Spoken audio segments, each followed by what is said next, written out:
Hello and welcome to World News on the Papyrus Global TV. My name is Christiana Babayo. Before we begin, here are the headlines. Nairobi hosts urgent global environment talks as planet faces multiple crises. ECOWAS to abolish air transport taxes to cut cost of flights across West Africa. Death toll surges in eastern DR Congo despite recent peace deal. Ethiopia set to hold general elections. Massive influx of Congolese refugees strains Burundi's humanitarian capacity. UNICEF warns global child humanitarian crisis deepens as funding falls short. US to deport 15 Kenyans convicted of crimes from United States. 170 countries have gathered in Nairobi, Kenya for the seventh session of the United Nations Environment Assembly, UNEA 7, convened to address a convergence of critical planetary threats, including climate change, biodiversity loss, land degradation, pollution, and waste. The session, running from 8 to 12 December 2025, represents the world's highest forum for environmental policy making and brings together government ministers, multilateral organizations, scientific experts, civil society, and private sector representatives to forge practical solutions for a resilient planet. Delegates at the Assembly are tackling a broad agenda that includes draft resolutions on melting glaciers, ocean governance, sustainable management of water resources, the environmental footprint of emerging digital technologies, and controlling increasingly disruptive seaweed blooms. While the outcomes are not legally binding, past UNEA resolutions have laid the groundwork for international consensus and policy shifts on environmental conservation and sustainable development.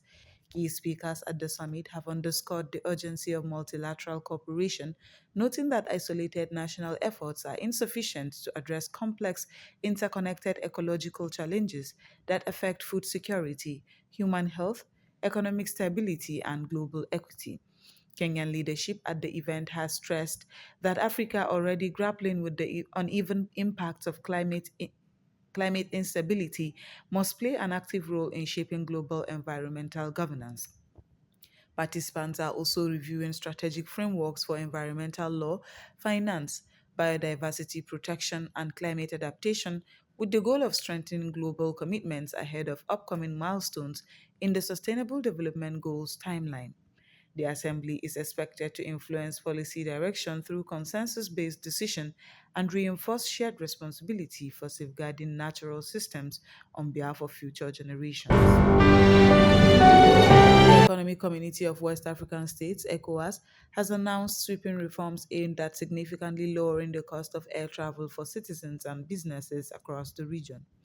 Effective 1st January 2026, ECOWAS member states will abolish all air transport taxes and reduce passenger and security charges by 25% in a bid to make flying more affordable, stimulate tourism, and strengthen regional integration. The decision, adopted by the bloc's heads of state and government during their December 2024 summit in Abuja, responds to long-standing concerns that airfares, partly driven by excessive taxes and fees, have hindered connectivity, suppressed demand, and constrained trade and mobility within West Africa. ECOWAS believes the measures will lead to lower fares, increased passenger traffic, stronger regional airlines, and deeper economic linkages between member states. To ensure effective implementation, ECOWAS will monitor compliance through a dedicated oversight mechanism and is engaging with national governments and aviation stakeholders to harmonize policies and encourage airlines to pass cost savings directly to travelers.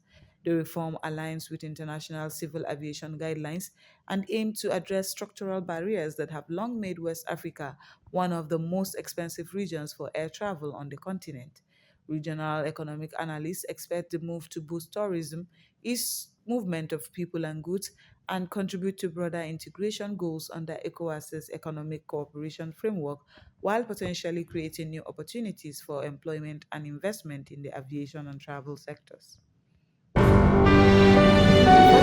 Eastern Democratic Republic of Congo (DRC) has intensified, resulting in a sharp rise in civilian deaths, even after a peace agreement was signed between the Congolese and Rwandan presidents.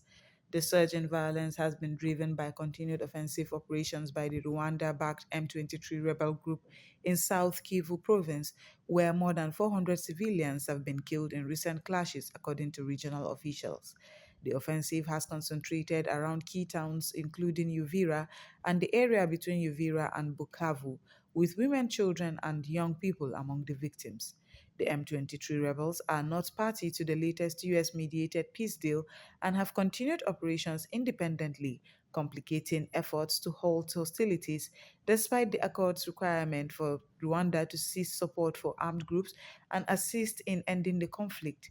Rebels Rebel actions have continued unabated, contributing to a deepening humanitarian crisis.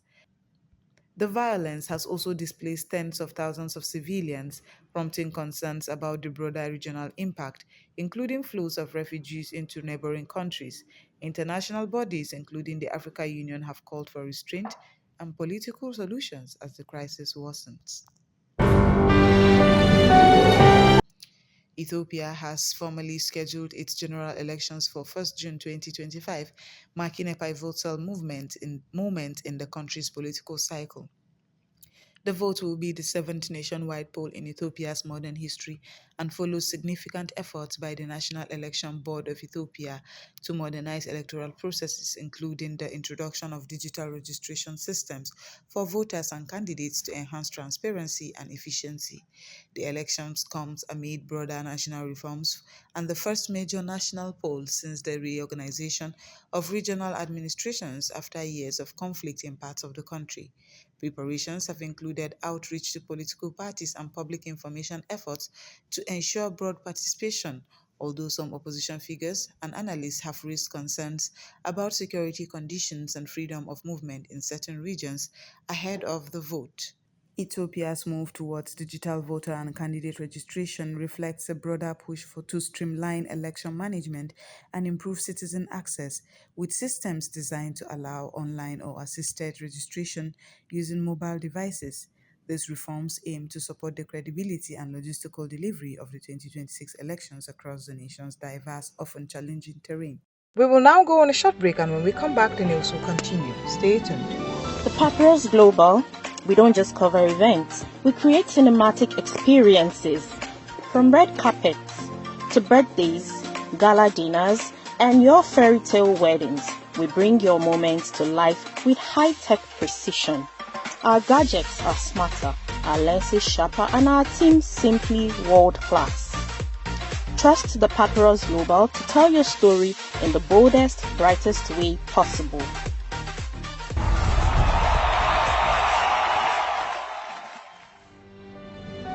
Welcome back, and now the news will continue.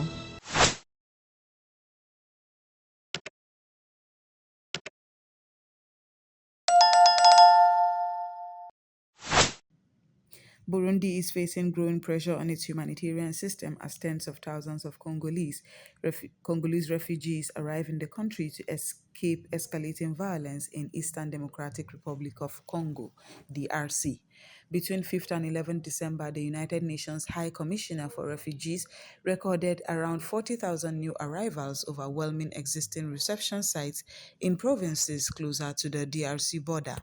The majority of new arrivals are sheltering at makeshift transit points such as Kansega, Kashmir, and Gatumba, where water, toilets, and adequate shelter are short in supply.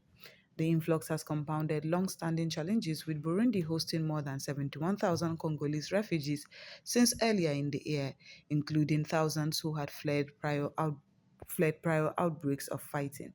UNHCR representatives on the ground have acknowledged the severe resource shortages and appealed for rapid international support to expand reception capacities and provide basic services.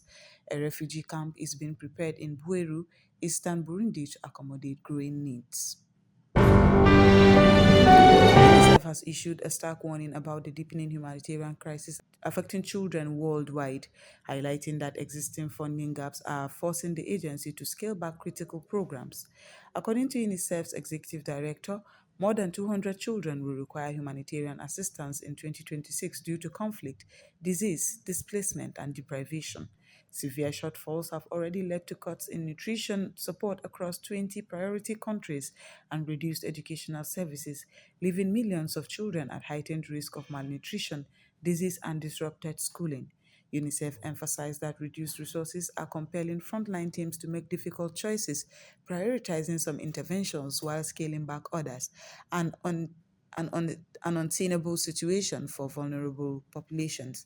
The agency is calling on governments, donors, and private sector partners to increase investment and support locally led responses that prioritize life saving care and protection. The United Nations government has announced that 15 Kenyan nationals will be deported as part of a broader crackdown targeting non citizens convicted of serious offenses.